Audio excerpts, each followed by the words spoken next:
이 계집종을 사갈 사람 없어. 50냥이요. 말은 좀 안 들어도 50냥이면 거저지요. 무슨 소리지? 핫.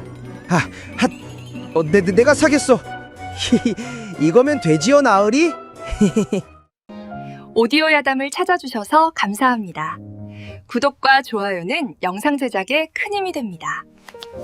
조선 중기 한양에서 50리 떨어진 어느 마을에 덕쇠라는 머슴이 살고 있었습니다. 덕쇠는 28살이었는데 힘이 장사였고 일도 잘했지만 장가를 가지 못하고 있었지요. 얼굴이 못생긴 것도 아니었고 성격이 나쁜 것도 아니었습니다. 다만 너무 순박해서 사람들이 바보라고 놀렸고 그래서 중매가 들어오지 않았지요. 덕쇠는 김 부자네 집에서 일하고 있었는데 품삯은 한 해에 15냥이었습니다. 덕쇠는 3년 동안 한 푼도 쓰지 않고 돈을 모았지요. 밥은 주인 집에서 얻어먹었고 옷은 헌것을 기버 입었으며 술도 마시지 않았습니다. 그렇게 모은 돈이 50냥이었는데 덕쇠는 이 돈으로 장가를 가려고 했습니다. 어느 봄날이었습니다. 덕쇠는 장에 갔다가 이상한 광경을 보았지요. 장터 한쪽에 사람들이 모여 있었는데 가운데에는 한 여인이 서 있었습니다. 여인은 30쯤 되어 보였고 옷은 누추했지만 자세는 고닫지요. 옆에는 양반 차림의 사내가 서서 소리치고 있었습니다. 여종 하나 사시오. 나이는 30의 과부요. 일은 잘하고 말썽 안 부리는 계집이요. 50냥이면 넘기겠소. 덕쇠는 그 여인을 보았습니다. 여인의 얼굴은 수척했지만 눈빛만은 또렷했지요. 덕쇠는 이상하게 마음이 끌렸습니다. 여인이 불쌍해 보이기도 했고 어딘가 다른 여종들과는 달라 보였지요. 덕쇠는 사람들 틈을 비집고 앞으로 나가 말했습니다. 제가 사겠습니다. 양반이 덕쇠를 보더니 눈을 가늘게 떴습니다. 50냥 있소. 덕쇠는 품에서 돈주머니를 꺼냈습니다. 3년 동안 모은 전 재산이었지요. 덕쇠가 돈을 세어 양반에게 건넸고 양반은 돈을 받더니 노비 문서를 내밀었습니다. 덕쇠는 그를 몰랐지만 손도장을 찍었지요. 그렇게 여종은 덕쇠의 것이 되었습니다. 장터 사람들이 수군거렸습니다. 저 바보가 50냥이나 주고 과부 여종을 샀다고. 그 돈이면 소를 살 수 있는데 왜 저런 것을 샀느냐고 말이지요. 어떤 이는 덕쇠가 정말 바보가 맞다며 고개를 저었고 어떤 이는 저 계집이 무슨 재주가 있길래 50냥이나 하느냐며 비웃었습니다. 하지만 덕쇠는 신경 쓰지 않았습니다. 덕쇠는 여종에게 다가가 조심스럽게 말했습니다. 저는 덕쇠라 하오. 이제 우리 집으로 갑시다. 여종은 덕쇠를 보았습니다. 한참을 보더니 고개를 끄덕였지요. 두 사람은 장터를 나와 마을로 향했습니다. 길을 걸으며 덕쇠가 물었습니다. 이름이 어찌 되오? 여종은 잠시 망설이더니 대답했습니다. 소연이라 합니다. 덕쇠는 고개를 끄덕였습니다. 소연이라는 이름, 예쁜 이름이라고 생각했지요. 두 사람은 말없이 걸었는데 이상하게도 어색하지 않았습니다. 덕쇠는 가끔 소연을 돌아보았고 소연은 조용히 뒤따라왔지요. 덕쇠의 집은 마을 끝자락에 있었습니다. 작은 초가집이었는데 방 하나에 부엌이 딸려 있었지요. 덕쇠는 혼자 살았기 때문에 집이 많이 어질러져 있었습니다. 덕쇠가 집 안으로 들어가며 말했습니다.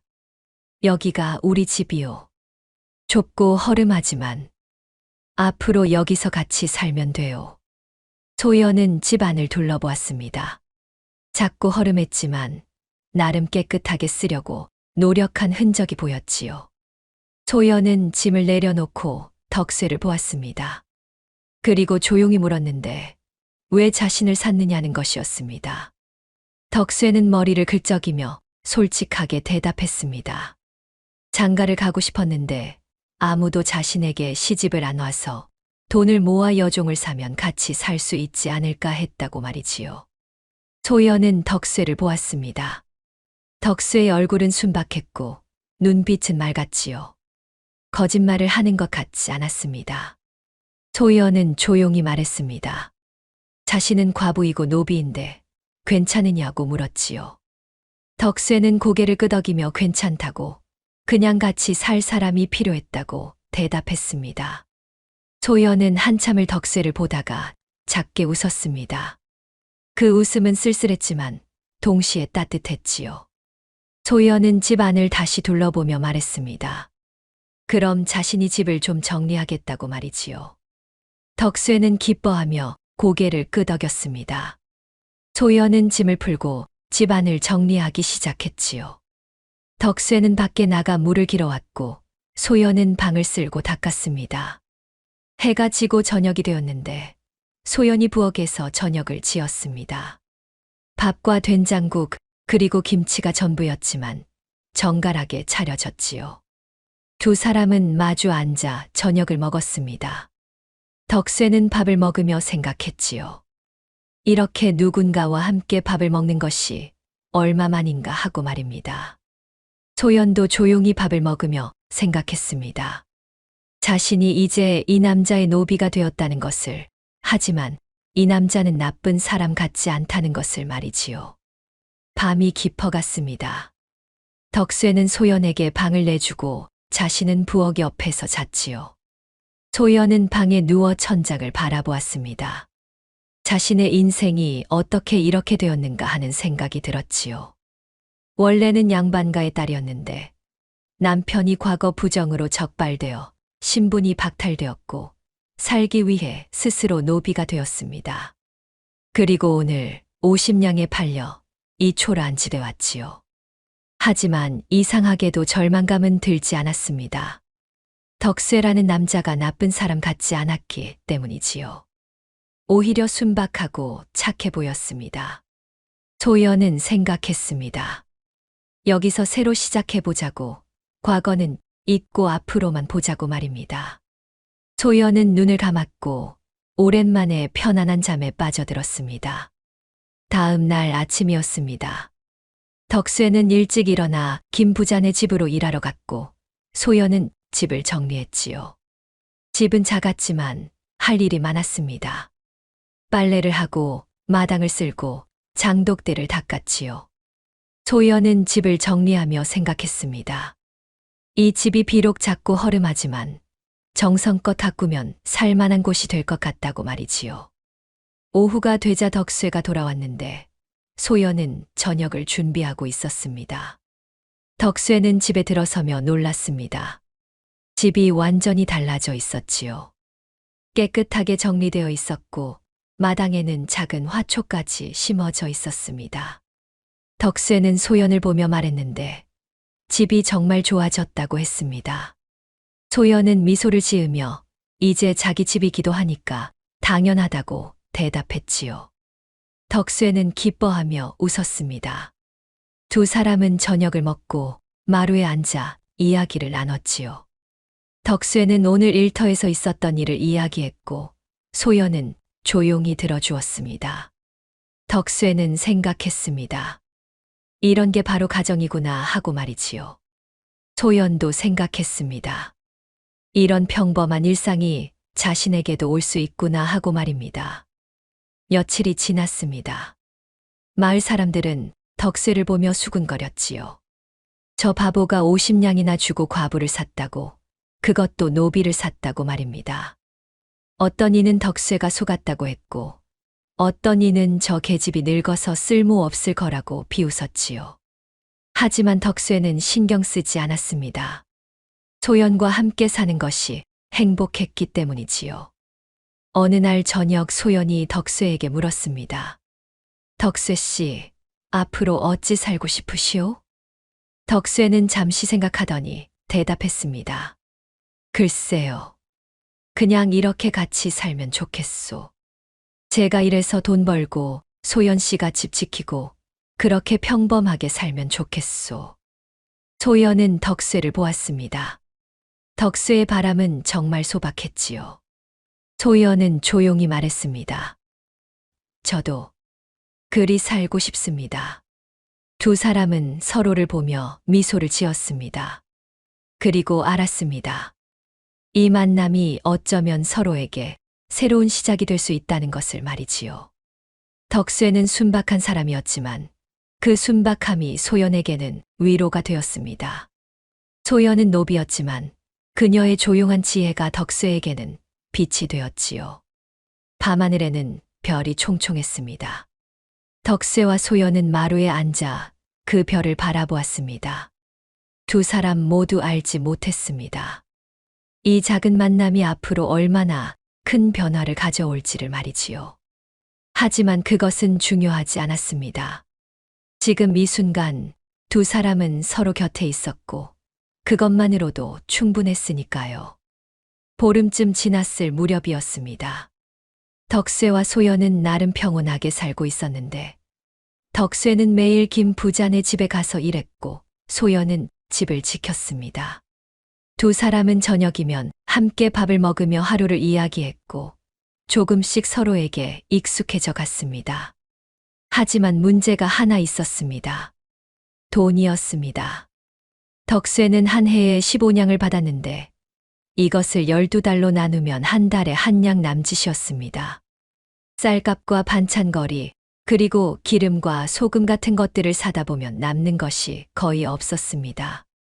게다가 덕쇠는 소연을 사느라 3년 동안 모은 50냥을 다 써버렸기 때문에 여윳돈이 전혀 없었습니다.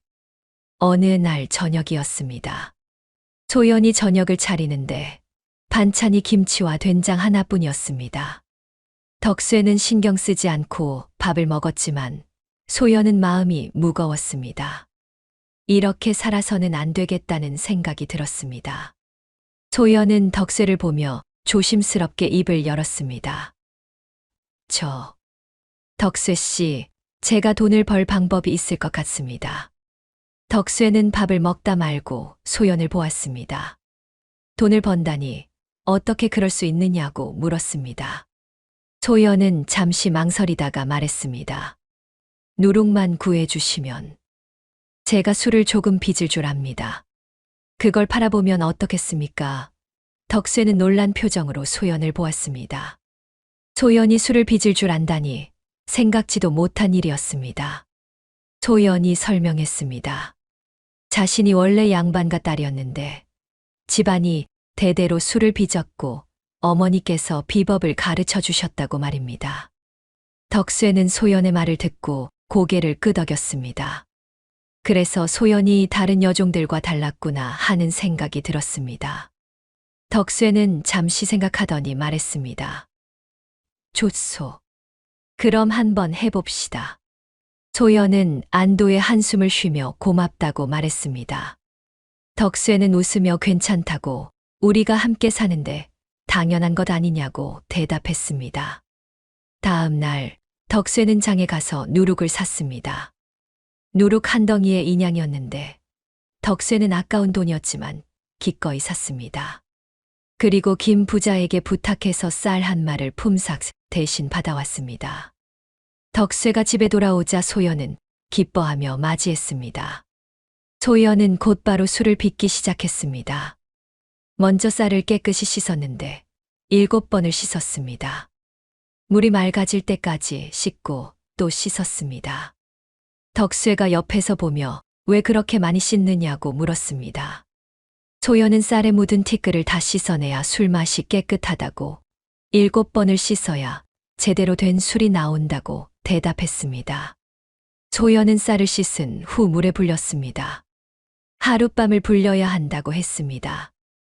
다음 날 소연은 불린 쌀을 시루에 쪄서 고두밥을 만들었습니다.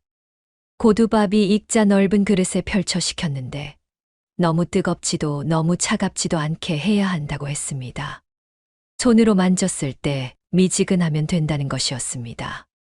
너무 뜨거우면 누룩이 죽고 너무 차가우면 발효가 안 된다고 말했습니다. 소연은 식은 고두밥에 누룩을 섞었습니다. 누룩을 부수어 가루로 만든 후 고두밥과 골고루 섞었습니다. 그리고 물을 부었는데 물의 양도 중요하다고 했습니다. 너무 많으면 술이 묽어지고 너무 적으면 발효가 안 된다는 것이었습니다. 소연은 우물물을 썼는데 용천수면 더 좋지만 우물물도 괜찮다고 말했습니다. 강물이나 빗물은 절대 쓰면 안 된다고 했습니다. 소연은 모든 것을 항아리에 담았습니다.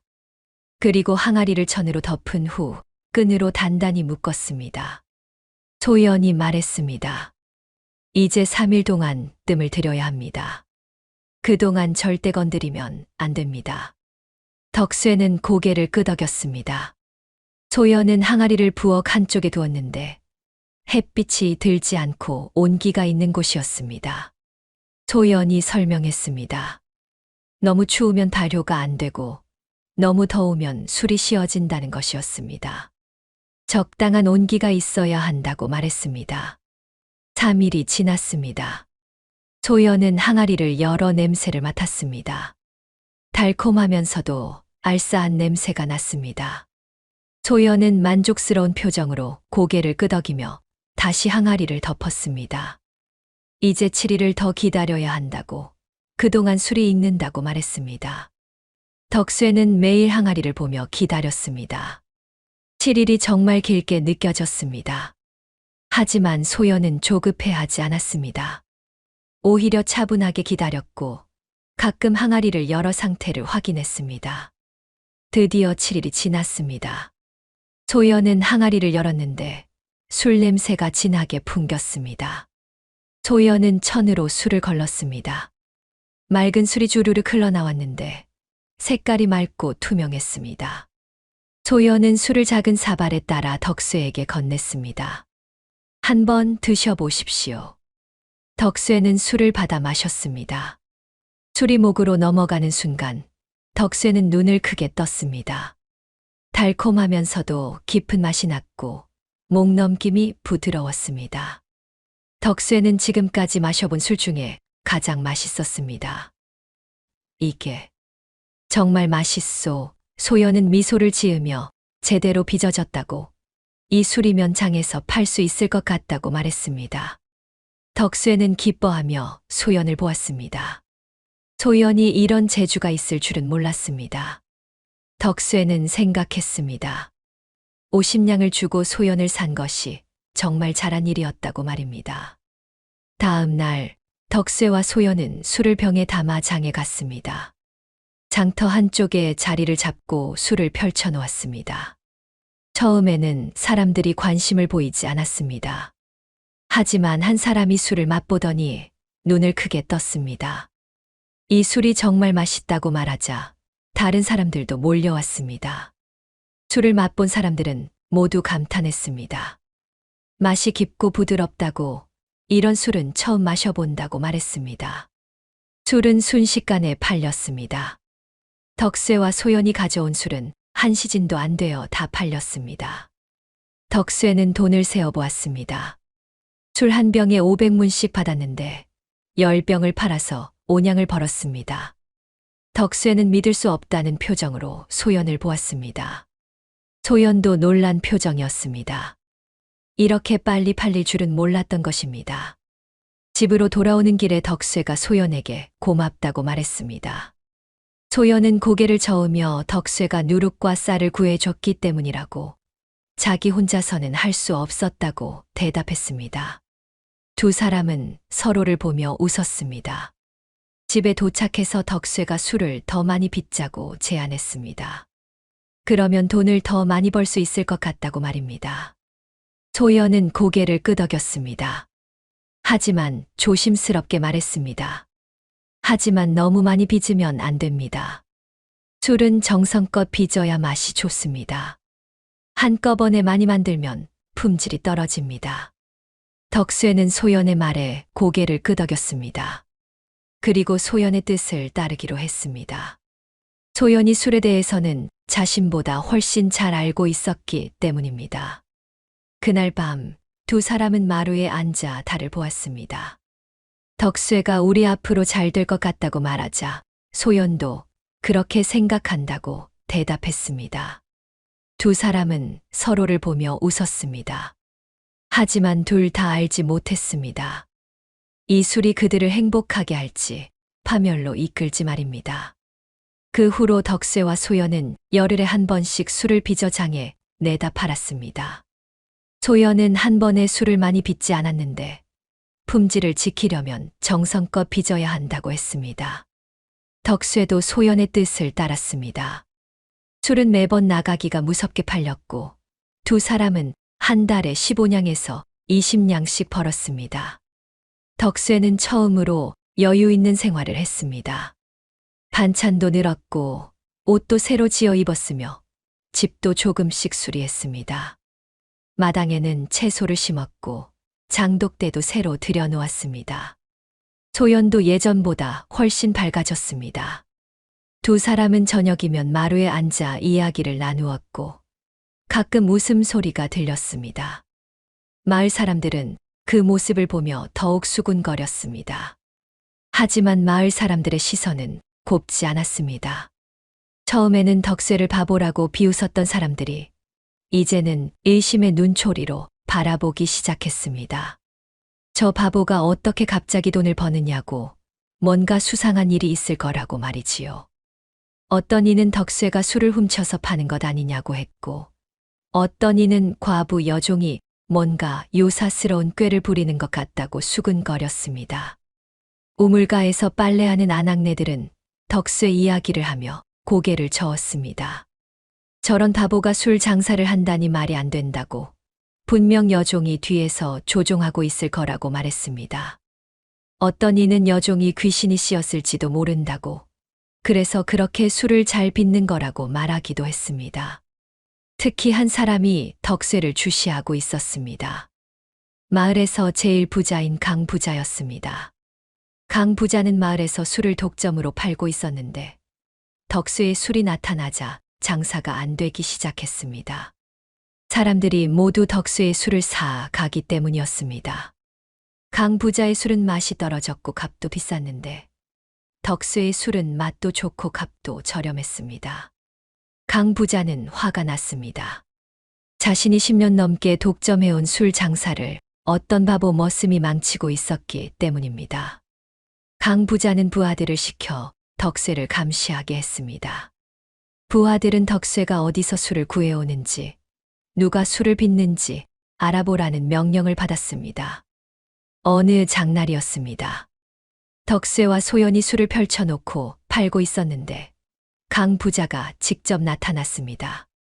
강 부자는 50대쯤 되어 보였고 살이 쪄서 배가 불룩했습니다. 비단 두루마기를 입고 있었고 손에는 부채를 들고 있었습니다. 강 부자는 덕쇠의 술을 보더니 코웃음을 쳤습니다. 이게 요즘 저작거리에서 입방아에 오르내리는 술이로군. 한번 맛을 봐야겠어. 강 부자는 술 한 사발을 마셨습니다. 그리고는 얼굴이 굳었습니다. 맛이 정말 좋았기 때문입니다. 달콤하면서도 깊은 맛이 났고 목넘김이 부드러웠습니다. 강 부자는 자신이 파는 술과는 비교도 안 된다는 것을 알았습니다. 강 부자는 사발을 내려놓으며 물었습니다. 이 술을 누가 빚었느냐고 말입니다. 덕쇠는 순박하게 소연이가 빚었다고 대답했습니다.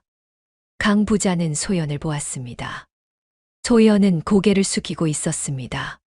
강 부자가 다시 물었습니다. 여종이 술을 빚을 줄 안다니 어디서 배웠느냐고 말입니다. 덕쇠는 대답하려다가 말을 멈췄습니다. 소연이 양반가 딸이었다는 것을 남들에게 말하면 안 될 것 같았기 때문입니다. 덕쇠는 그냥 배웠다고만 대답했습니다. 강 부자는 의심스러운 눈으로 소연을 보더니 흥하고 코웃음을 치며 돌아갔습니다.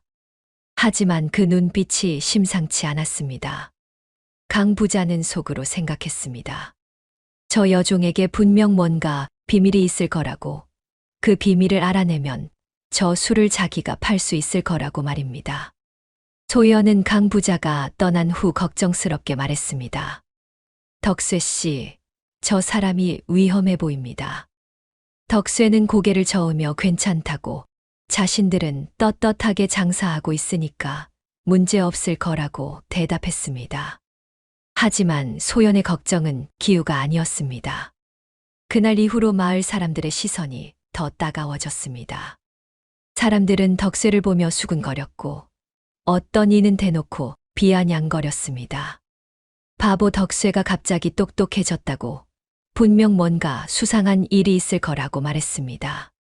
며칠 후 덕쇠가 일을 마치고 집으로 돌아오는데 김 부자가 불렀습니다.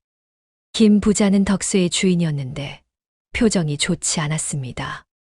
김 부자는 덕쇠에게 요즘 술 장사한다며 물었고 덕쇠는 그렇다고 대답했습니다. 김 부자는 한숨을 쉬며 말했습니다. 강 부자가 찾아와서 따졌다고 자기 장사를 방해한다고 말이지요. 김 부자는 덕쇠에게 조심하라고 강 부자는 무서운 사람이라고 충고했습니다. 덕쇠는 걱정하지 말라고 자신은 떳떳하게 장사하고 있다고 대답했습니다. 하지만 김 부자는 고개를 저었습니다. 떳떳한 게 중요한 게 아니라고 강 부자는 돈이 많고 권력도 있어서 덕쇠 같은 사람은 한순간에 짓밟힐 수 있다고 말했습니다. 김 부자는 덕쇠를 보며 안타까운 표정을 지었습니다. 덕쇠는 집으로 돌아와 소연에게 이야기했습니다. 소연은 역시나 걱정스러운 표정을 지으며 술 장사를 그만두는 게 어떻겠느냐고 물었습니다. 덕쇠는 고개를 저으며 잘못한 게 없으니 계속하겠다고 대답했습니다. 소연은 덕쇠를 보았습니다. 덕쇠는 평소처럼 순박했지만 눈빛만은 확고했습니다.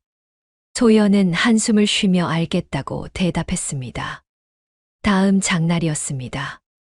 덕쇠와 소연이 술을 펼쳐놓았는데 이번에는 강 부자의 부하들이 나타났습니다. 건장한 사내 셋이 덕쇠 앞에 섰습니다. 부하 하나가 말했습니다. 주인 어른께서 술 장사는 이제 그만두라고 하신다는 것이었습니다. 덕쇠는 고개를 저으며 왜 그만둬야 하느냐고 자신은 떳떳하게 장사하고 있다고 말했습니다. 부하 하나가 비웃으며 대답했습니다. 떳떳하고 말고가 중요한 게 아니라고 여기서 술 장사는 강 부자만 하는 거라고 말이지요. 덕쇠는 여전히 고개를 저었습니다. 부하들은 서로 눈빛을 주고받더니 술병 하나를 집어들었습니다. 그리고 바닥에 내던졌습니다. 술병이 깨지며 술이 쏟아졌습니다. 장터 사람들이 놀라보았지만 아무도 나서지 않았습니다. 부하들은 다시 술병 하나를 집어들었고 덕쇠 앞에서 흔들며 비웃었습니다. 덕쇠는 주먹을 쥐었지만 참았습니다. 부하들은 결국 그 술병도 바닥에 던져 깨뜨렸습니다. 덕쇠는 화가 났습니다. 하지만 참았습니다. 소연이 옆에서 덕쇠의 팔을 잡으며 조용히 말했기 때문입니다. 참으라고 저들과 싸워봤자 자신들만 다친다고 말이지요. 덕쇠는 주먹을 쥐었다 폈습니다. 그리고 깊게 숨을 쉬었습니다. 부하들은 비웃으며 돌아갔습니다. 덕쇠와 소연은 깨진 술병을 치우고 남은 술을 팔았습니다. 하지만 사람들은 눈치를 보며 술을 사지 않았습니다. 강 부자가 무서웠기 때문입니다. 그날 저녁 두 사람은 집으로 돌아왔습니다. 덕쇠는 말이 없었고 소연도 조용했습니다. 저녁을 먹고 난 후 소연이 입을 열었습니다. 덕쇠 씨, 제 생각엔 술 장사를 잠시 쉬는 게 좋을 것 같습니다. 덕쇠는 소연을 보며 왜 그래야 하느냐고 자신들이 잘못한 게 뭐냐고 물었습니다. 소연은 조용히 대답했습니다. 잘못한 건 없습니다. 하지만 저들은 힘이 있습니다. 우리는 약합니다. 약한 자가 강한 자와 맞서면 망가지는 건 약한 자입니다. 덕쇠는 한참을 생각했습니다. 소연의 말이 맞았습니다. 하지만 이대로 물러서기도 억울했습니다. 덕쇠는 말했습니다. 조금만 더 해봅시다. 만약 또 위험한 일이 생기면 그때 그만두겠소.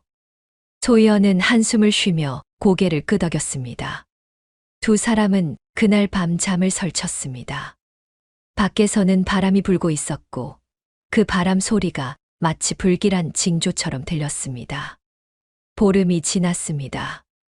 덕쇠와 소연은 강 부자의 위협에도 불구하고 술 장사를 계속했는데, 하지만 예전만큼 잘 팔리지는 않았습니다.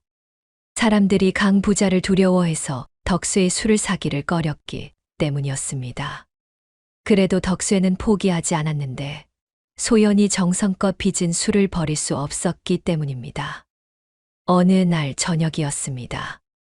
덕쇠와 소연이 저녁을 먹고 있는데 누군가 문을 두드렸고, 덕쇠가 문을 열자 낯선 양반이 서 있었습니다. 양반은 40대쯤 되어 보였고 얼굴은 여위었으며 눈빛은 날카로웠습니다.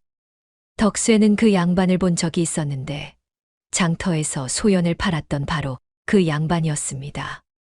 양반은 덕쇠를 보더니 씩 웃으며 자신을 기억하느냐고 물었습니다.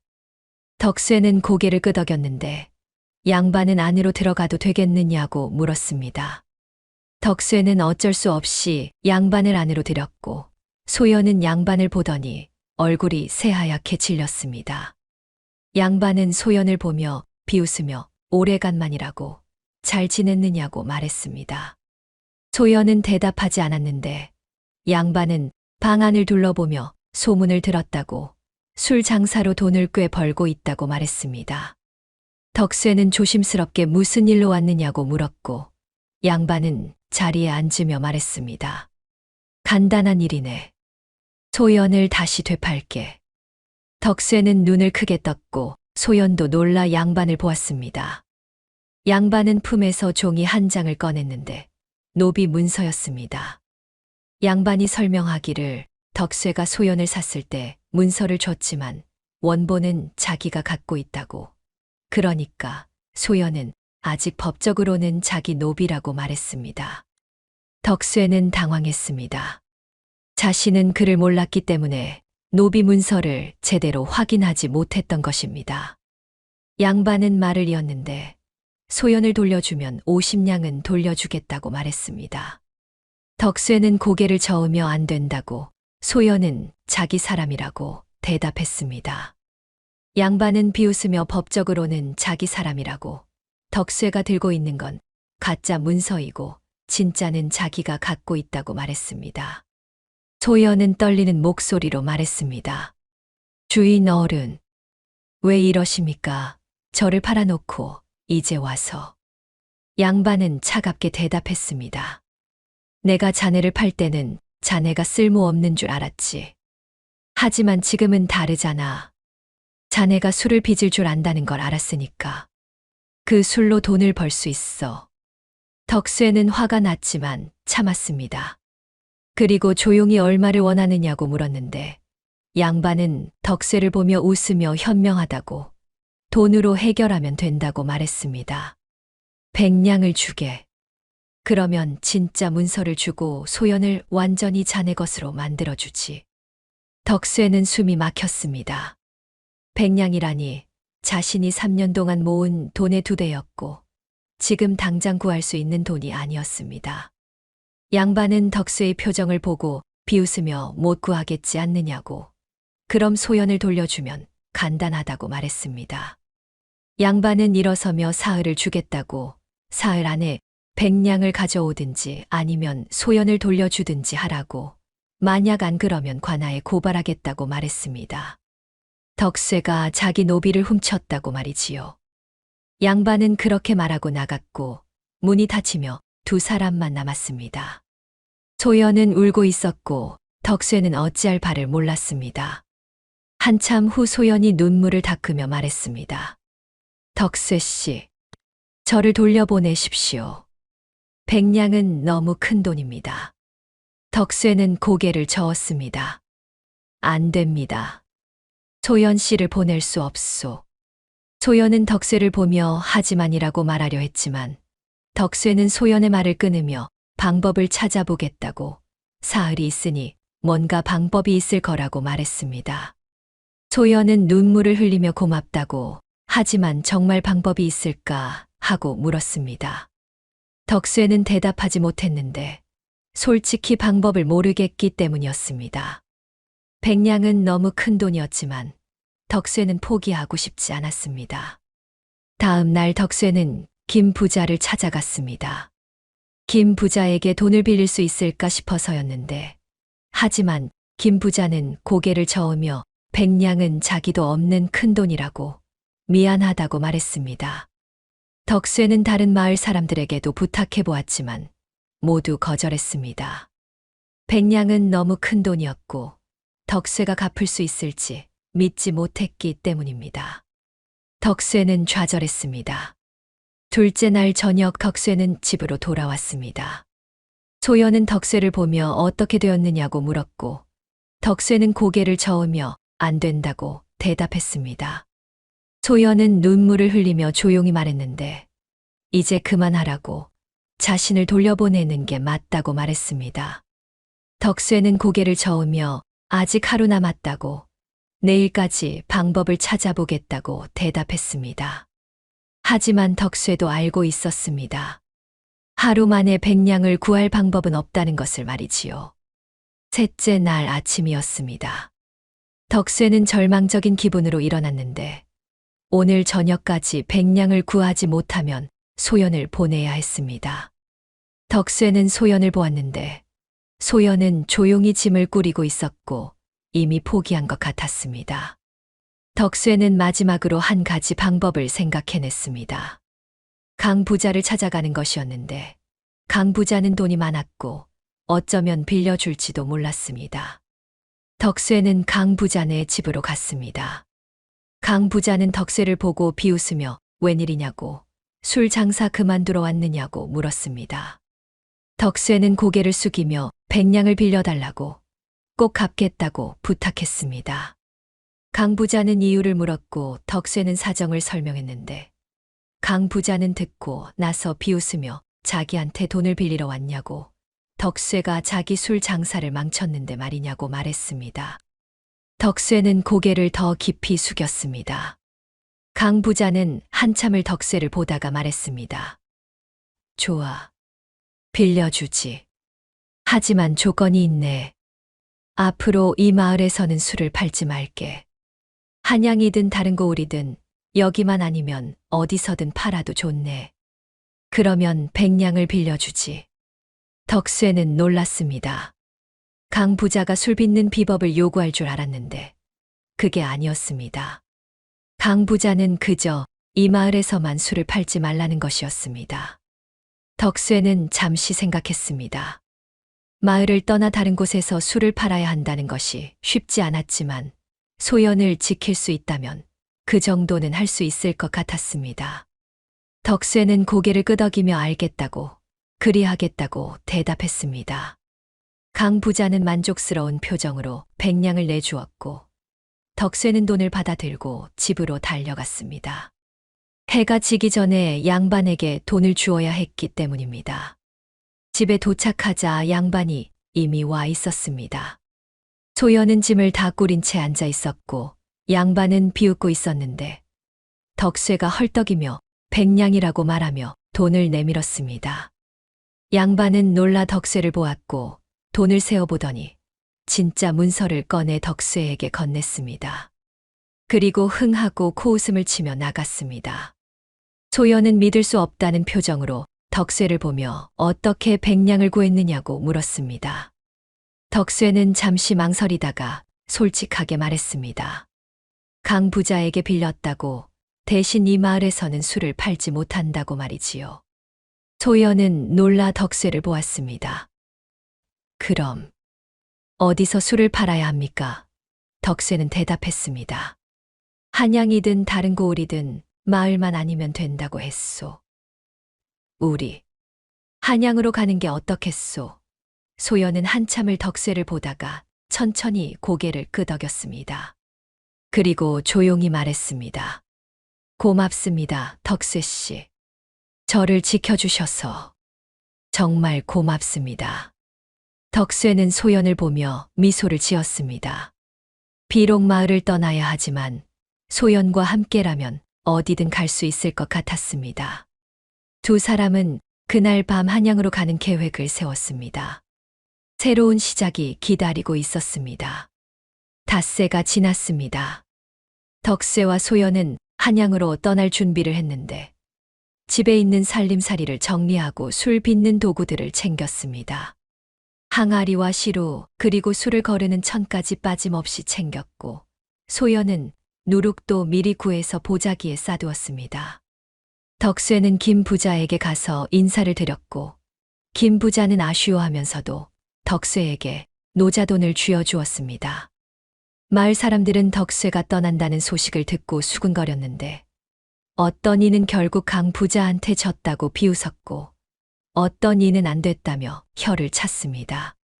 떠나는 날 아침이었습니다. 덕쇠는 짐을 지게에 지고 소연은 작은 보따리를 들었습니다. 두 사람은 마을을 돌아보았는데 덕쇠가 태어나고 자란 곳이었고 소연이 새로운 삶을 시작한 곳이었습니다. 하지만 이제는 떠나야 했습니다. 덕쇠는 소연의 손을 잡고 말했습니다.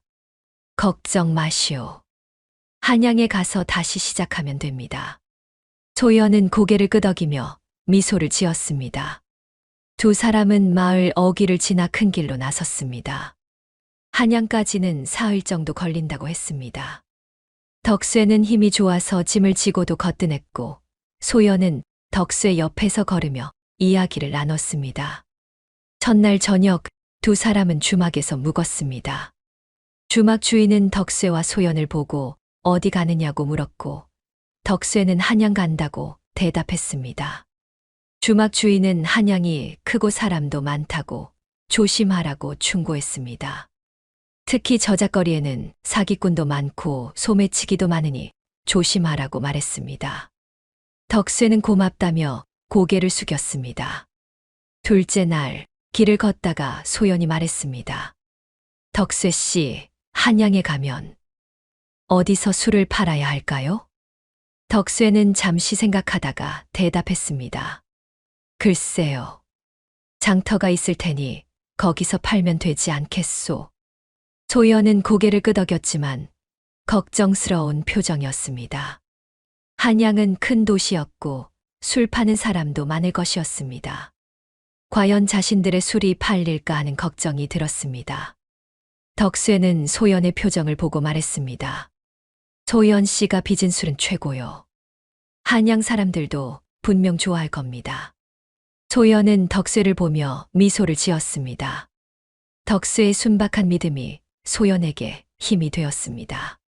셋째 날 오후 두 사람은 드디어 한양에 도착했습니다. 한양은 정말 컸습니다.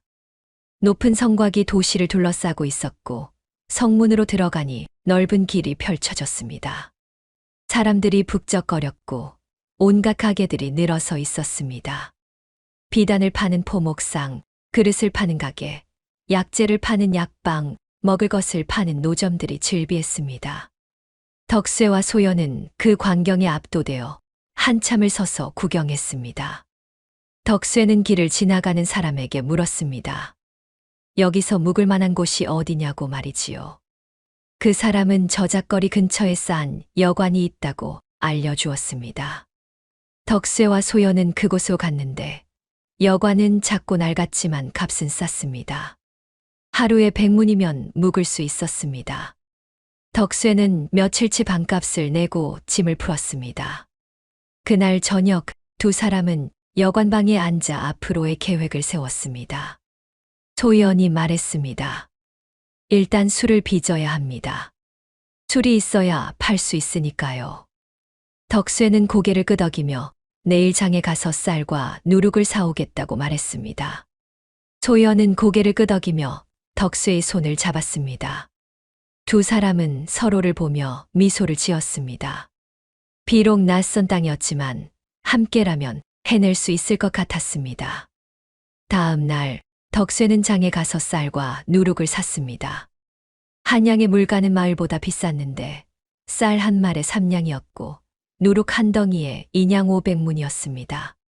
덕쇠는 품삯을 받으러 일자리를 찾아다녔는데 다행히 한 상점에서 짐을 나르는 일을 구했습니다. 하루 일하고 300문을 받았는데 마을보다는 나았습니다. 소연은 여관방에서 술을 빚기 시작했습니다. 여관 주인에게 허락을 받고 부엌 한쪽을 빌렸는데 쌀을 7번 씻고 하룻밤 불렸습니다. 다음 날 고두밥을 쪄서 식힌 후 누룩을 섞었고 우물물을 부어 항아리에 담았습니다. 항아리를 천으로 덮고 끈으로 묶은 후 여관방 구석 어두운 곳에 두었습니다. 이제 열흘을 기다려야 했습니다. 열흘이 지났습니다. 소연은 항아리를 열어 술을 걸렀는데 맑고 향긋한 술이 나왔습니다. 덕쇠가 맛을 보더니 눈을 크게 떴습니다. 여전히 최고의 맛이었습니다. 소연은 안도의 한숨을 쉬었습니다. 한양에서도 제대로 빚을 수 있다는 것을 확인했기 때문입니다. 다음 날 덕쇠와 소연은 술을 병에 담아 저작거리로 갔습니다. 저작거리는 한양에서 가장 큰 시장이었는데 온갖 물건을 파는 사람들로 북적거렸습니다. 덕쇠는 한쪽 구석에 자리를 잡고 술을 펼쳐놓았습니다. 소연은 옆에 앉아 지켜보았습니다. 하지만 사람들은 덕쇠의 술에 관심을 보이지 않았습니다.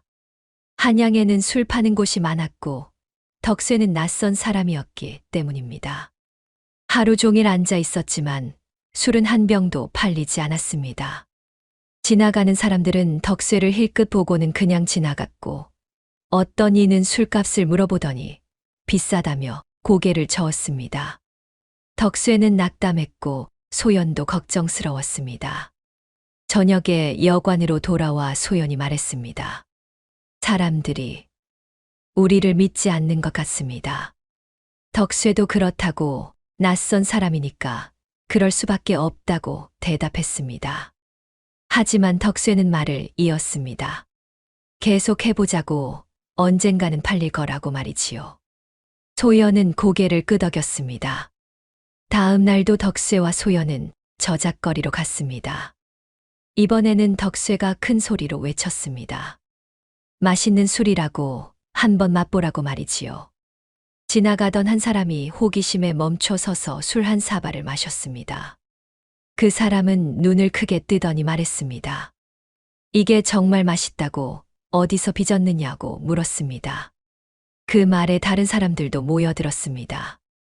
술을 맛본 사람들은 모두 감탄했고 술은 조금씩 팔리기 시작했습니다.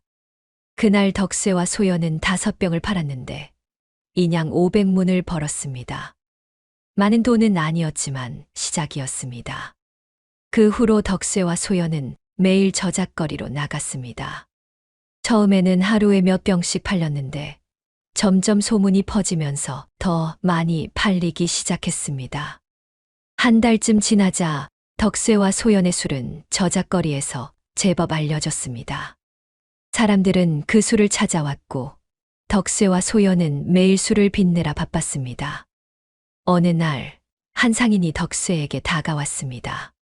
상인은 한양에서 큰 주막을 운영하는 사람이었는데 덕쇠의 술을 맛보고 감탄했다고 말했습니다. 이 술을 우리 주막에 납품할 수 있겠소? 한 달에 100병 정도 필요한데 가능하겠소? 덕쇠는 놀라 소연을 보았습니다.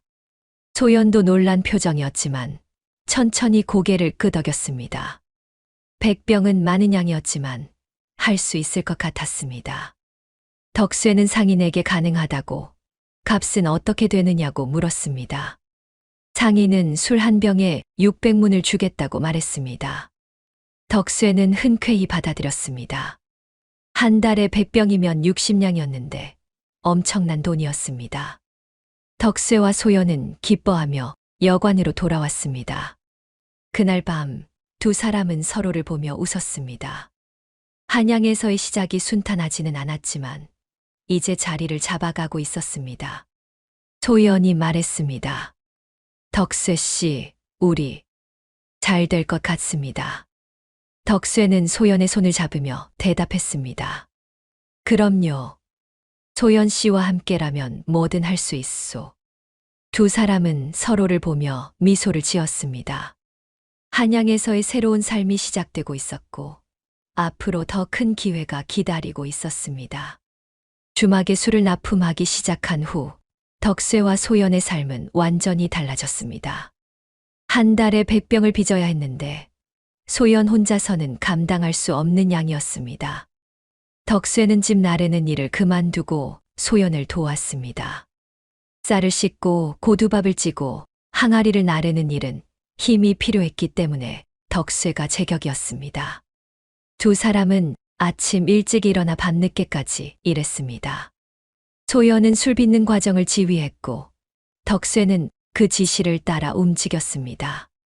여관방은 좁아서 항아리를 여러 개 둘 수가 없었는데 덕쇠는 여관 주인에게 부탁해서 창고 한쪽을 빌렸습니다.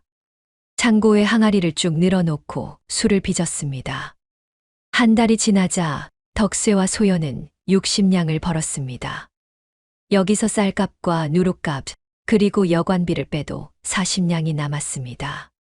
덕쇠는 그 돈을 보며 감탄했습니다. 마을에서 1년 동안 모은 돈이 15냥이었는데 한양에서는 한 달 만에 그보다 훨씬 많은 돈을 벌었기 때문입니다. 소연은 덕쇠에게 말했습니다. 이 돈을 모아야 합니다. 강 부자께 빌린 100냥을 갚아야 하니까요. 덕쇠는 고개를 끄덕였습니다. 강 부자에게 빌린 돈은 갚아야 했습니다. 덕쇠와 소연은 돈을 아껴 썼습니다. 밥은 여전히 소연이 지어 먹었고 옷도 새로 사지 않았으며 여관비만 내고 나머지는 모두 저축했습니다. 2달이 지났습니다. 주막 주인이 덕쇠를 찾아왔는데 술이 너무 잘 팔린다고 한 달에 100병이 아니라 200병을 납품할 수 있느냐고 물었습니다. 덕쇠는 소연과 상의했고 소연은 가능하다고 대답했습니다. 하지만 조건이 있었습니다. 일꾼을 1명 고용해야 합니다. 저희 둘이서는 200병을 빚기 어렵습니다. 덕쇠는 고개를 끄덕이며 주막 주인에게 값을 조금 더 올려줄 수 있느냐고 물었습니다. 주막 주인은 흔쾌히 한 병에 700문을 주겠다고 말했습니다. 덕쇠는 그 조건을 받아들였습니다. 덕쇠는 여관 근처에 사는 젊은이를 일꾼으로 고용했습니다. 젊은이의 이름은 복이었는데 힘도 좋고 일도 성실했습니다. 복이는 덕쇠의 지시를 받아 쌀을 씻고 고두밥을 찌는 일을 도왔습니다. 덕쇠는 복이에게 한 달에 5냥을 주기로 했습니다. 200병을 납품하자 한 달 수입이 140냥이 되었습니다. 여기서 쌀값, 누룩값, 복이 월급, 여관비를 빼도 90냥이 남았습니다. 덕쇠와 소연은 놀라움을 감추지 못했습니다. 이 정도면 1년만 일해도 1000냥이 넘는 돈을 모을 수 있었습니다. 석 달이 지났습니다. 덕쇠와 소연은 이미 270냥을 모았는데 강 부자에게 빌린 100냥을 갚기에 충분한 돈이었습니다. 하지만 소연이 말했습니다. 아직 갚지 말고 조금 더 모읍시다. 그리고 저작거리에 점포를 하나 사면 어떨까요? 덕쇠는 놀라 소연을 보았습니다. 점포를 산다니 생각지도 못한 일이었습니다. 소연이 설명했습니다. 저작거리에는 점포가 많습니다. 그 점포를 사서 다른 사람에게 빌려주면 매달 세를 받을 수 있습니다. 그 돈으로 우리는 더 안정적으로 살 수 있습니다. 덕쇠는 소연의 말에 고개를 끄덕였습니다. 소연은 역시 똑똑했습니다. 덕쇠 혼자였다면 절대 생각하지 못했을 일이었습니다. 덕쇠는 소연에게 물었습니다. 점포가 얼마나 하오? 소연은 저작거리를 돌아다니며 알아보았다고 작은 점포가 300냥 정도 한다고 말했습니다. 덕쇠는 한 달만 더 일하면 그 돈을 모을 수 있다고 생각했습니다. 넉 달이 지났습니다. 덕쇠와 소연은 400냥을 모았는데 이제 점포를 살 수 있었습니다. 소연은 저작거리에서 가장 좋은 위치에 있는 작은 점포를 찾아냈습니다. 그 점포는 길모퉁이에 있어서 사람들 눈에 잘 띄었고 주인이 급하게 팔려고 해서 250냥에 살 수 있었습니다. 덕쇠는 그 점포를 샀습니다. 생애 처음으로 자기 소유의 재산을 갖게 된 것이었습니다. 덕쇠는 그 점포를 보며 감회가 새로웠습니다. 1년 전만 해도 마을에서 머슴 일을 하던 자신이 이제는 한양에서 점포를 소유하게 되었다니 믿기지 않았습니다. 소연은 그 점포를 포목상에게 빌려주었습니다. 포목상은 한 달에 15냥의 세를 내기로 했습니다.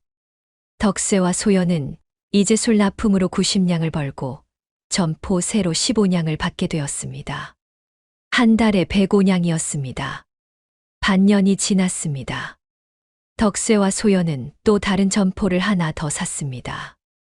이번에는 300냥을 주고 조금 더 큰 점포를 샀는데 그 점포는 약방에 빌려주었습니다. 약방은 한 달에 20냥의 세를 냈습니다. 이제 덕쇠와 소연은 한 달에 125냥을 벌게 되었습니다. 1년이 지났습니다.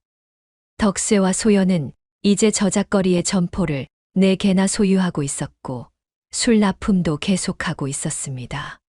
한 달 수입이 160냥이 넘었고 1년 동안 모은 돈이 1000냥을 넘었습니다. 덕쇠는 그 돈을 보며 믿을 수 없다는 표정을 지었습니다. 소연은 덕쇠에게 말했습니다. 이제 강 부자께 빌린 돈을 갚으러 갑시다. 덕쇠는 고개를 끄덕였습니다. 두 사람은 100냥을 챙겨 마을로 향했습니다. 마을에 도착하자 사람들은 덕쇠를 보고 놀랐습니다. 덕쇠는 예전과 달리 깨끗한 옷을 입고 있었고 얼굴에는 자신감이 넘쳤습니다. 강 부자는 덕쇠를 보고 의아한 표정을 지었습니다. 덕쇠는 100냥을 내밀며 말했습니다. 빌렸던 돈을 갚으러 왔습니다. 고맙습니다. 강 부자는 돈을 받으며 덕쇠에게 물었습니다. 한양에서 어떻게 지내느냐고, 술은 잘 팔리느냐고 말이지요. 덕쇠는 웃으며 잘 지낸다고, 술도 잘 팔린다고 대답했습니다. 강 부자는 씁쓸한 표정을 지었습니다. 자신은 덕쇠를 마을에서 쫓아냈지만 덕쇠는 오히려 한양에서 더 크게 성공한 것이었습니다. 덕쇠와 소연은 마을을 떠나 한양으로 돌아왔습니다. 한양으로 가는 길에 소연이 말했습니다. 덕쇠 씨, 우리 정말 멀리 왔습니다. 덕쇠는 소연의 손을 잡으며 대답했습니다. 그럼요. 하지만 아직 끝이 아니요. 우리는 더 잘할 수 있소. 두 사람은 서로를 보며 웃었습니다. 한양에 돌아온 덕쇠와 소연은 더욱 열심히 일했습니다. 술을 빚고 점포를 관리하고 돈을 모았습니다. 세월이 흐르며 두 사람의 재산은 점점 불어났고 한양에서 이름난 부자가 되어갔습니다. 그로부터 3년이 흘렀습니다.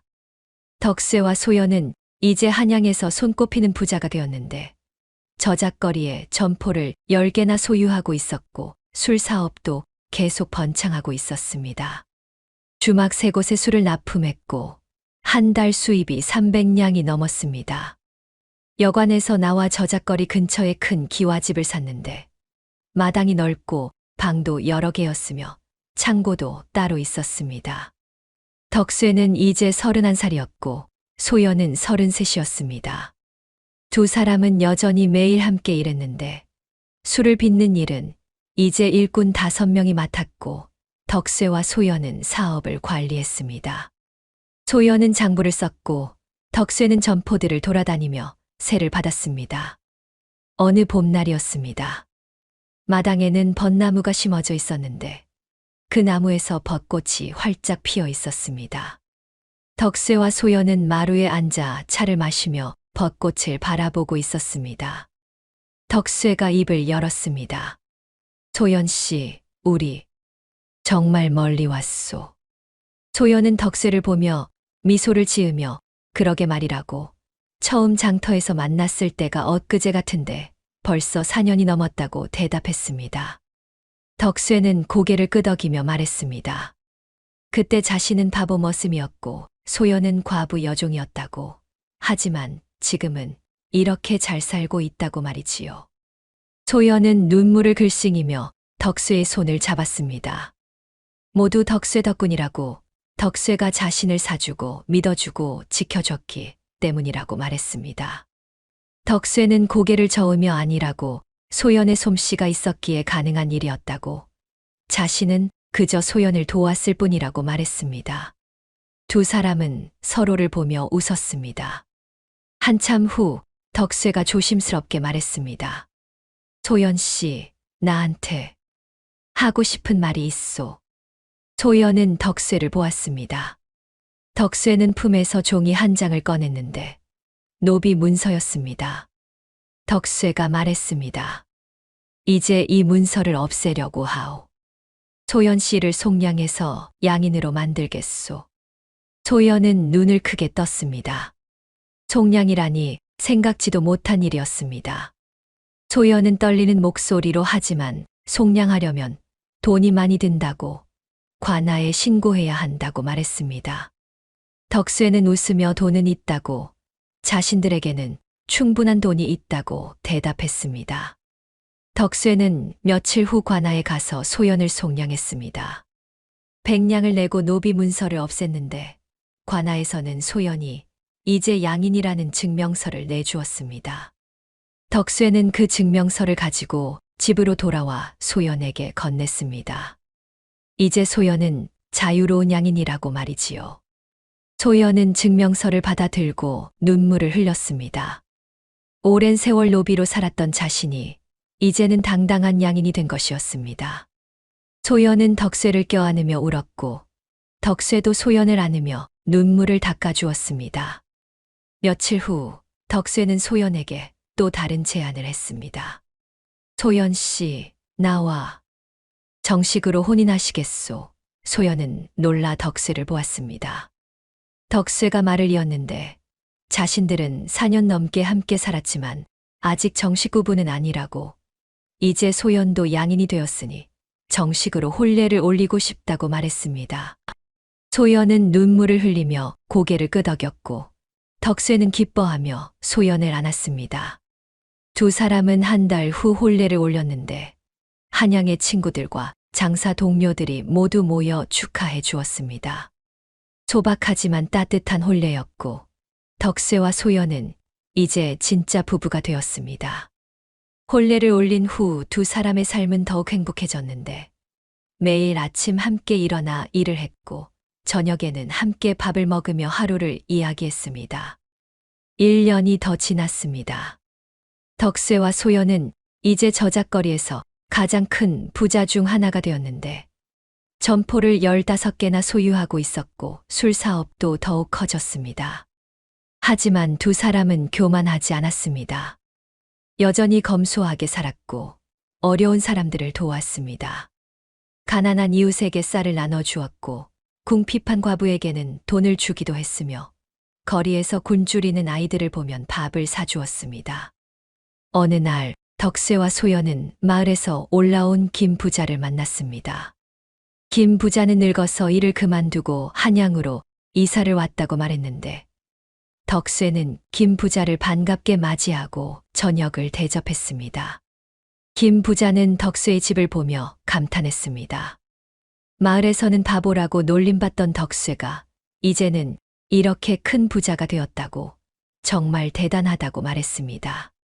덕쇠는 웃으며 모두 소연 덕분이라고, 소연이 없었다면 불가능한 일이었다고 대답했습니다. 소연도 웃으며 자신도 덕쇠가 없었다면 여기 있지 못했을 거라고, 서로 도왔을 뿐이라고 말했습니다. 김 부자는 두 사람을 보며 흐뭇하게 웃었습니다. 세월이 흘렀습니다. 덕쇠와 소연 사이에는 아이가 태어났고 그 아이는 건강하게 자랐습니다. 두 사람은 아이에게 정성껏 가르쳤는데 사람은 정성을 다해 살아야 한다고, 서로를 믿고 도와야 한다고 말했습니다. 아이도 부모를 닮아 성실하고 착하게 자랐습니다. 덕쇠와 소연은 늙어서도 여전히 함께 일했고 손님들을 맞이했으며 서로를 사랑했습니다. 사람들은 두 사람의 이야기를 들으며 감동했습니다. 바보 머슴과 과부 여종이 어떻게 한양 최고의 부자가 되었는지 그 이야기는 오랫동안 사람들의 입에 오르내렸습니다. 어느 가을날이었습니다. 덕쇠와 소연은 마루에 앉아 석양을 바라보고 있었습니다. 하늘은 붉게 물들어 있었고 바람은 시원했습니다. 덕쇠가 소연의 손을 잡으며 자신은 행복하다고 말했습니다. 소연도 덕수의 손을 꼭 잡으며 자신도 그렇다고 덕수를 만난 것이 자기 인생 최고의 행운이었다고 대답했습니다. 두 사람은 서로를 보며 웃었습니다. 그리고 알았습니다. 자신들이 세상에서 가장 부유한 사람들이라는 것을. 그 부유함은 돈이 아니라 서로에 대한 사랑과 믿음에서 나온다는 것을 말이지요. 해가 지고 달이 떴습니다. 덕수와 소연은 손을 잡고 집 안으로 들어갔습니다. 내일도 모레도 앞으로도 두 사람은 함께 살아갈 것이었습니다. 서로를 사랑하며 정성을 다하며 행복하게 말입니다. 옛말에 이런 말이 있지요. 지성감천이라는 말입니다.